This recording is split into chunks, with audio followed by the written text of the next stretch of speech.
Hey, what's up guys? This is Anthony from Anthony's Customs, and for this review we are looking at the Marvel Legends Adam Warlock. Somebody asked me to review this, so here it is. This is one of those figures that it looks better than it turns out to be. At first glance it looks like it's probably okay. You see some good things in the sculpt work. It's kind of a nice, appealing figure. But then it turns out that they didn't put all that much effort into it, and it's kind of problematic. So let's go ahead and take a look at it. He stands roughly 6.5 inches tall, which puts him at about 16.5 centimeters. He's built on that new batch of Hasbro Legends when they first started coming out, where they had kind of a different set of articulation, and most of it doesn't really work that well. The head sculpt, I guess, is okay. He's got a super jaw though, so that's a little weird looking, and then there's no real good paint work on it either. There is paint for the eyes, and the hair is a different color, but that's it. And if you'll notice, his head is really high off of his shoulders. He's got a really big neck. It just looks odd. The cape hides it a little bit, but if you lift the cape up, you can kind of get a better feeling of how high up the head actually is, and it looks not great. The cape is painted red on the outside. It's kind of lumpy though, that's weird. And it's molded yellow, so I guess that's not bad. They did a decent job painting it. All of the suit detailing is painted, no sculpt work, so the seams not sculpted at all.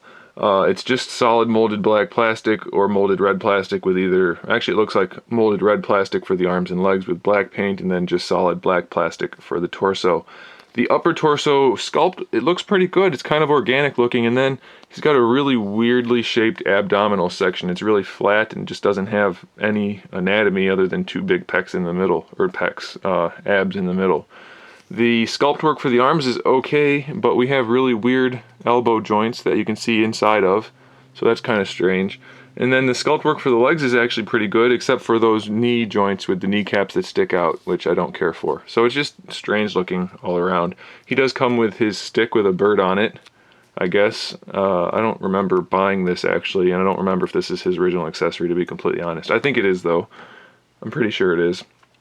And he has articulation, so let's talk about that. There's a hinge in the neck, which lets him look up and down, which is okay.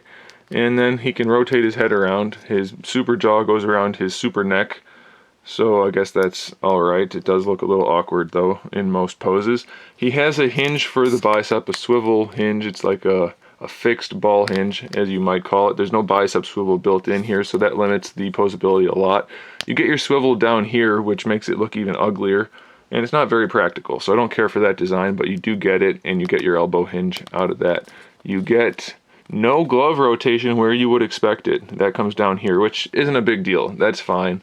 It doesn't really affect anything, so that's not a problem at all. You do get the nice glove though, and they actually painted the gems a little bit.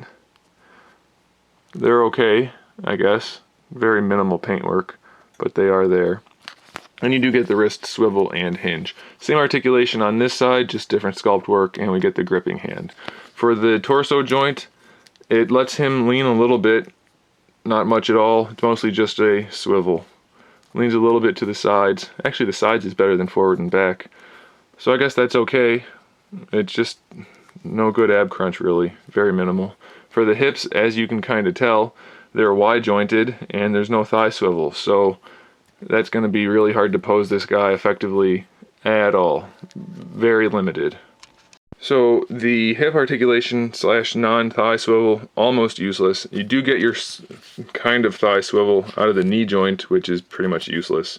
And then it's a really ugly knee joint. The hinge does give you almost 90 degrees, so I guess that's okay, but it's just such a really ugly, poorly thought out, poorly executed design. You have a shin swivel right here, which is redundant because you also get an ankle swivel, which is not even a real piece of articulation on a human body, and we have two of them. Two non-existing pieces of articulation. We have an ankle hinge, which works fine, I guess. It's a little ugly though. No ankle rocker. So to sum this guy up, we need a new Adam Warlock. It's going to be satisfactory to just have him standing on a shelf. It looks okay just standing there, but that's really it. He's pretty much worthless for everything else. So don't buy him unless you're really an Adam Warlock fan, or unless they don't make a new one and you want to really fill that spot. Otherwise, he should not be purchased. He's not a very good figure. at all. There it is, guys. Thanks for watching. Make sure you subscribe to the channel so you can see my upcoming figure reviews, custom figures, and other good stuff. And in the meantime, keep collecting.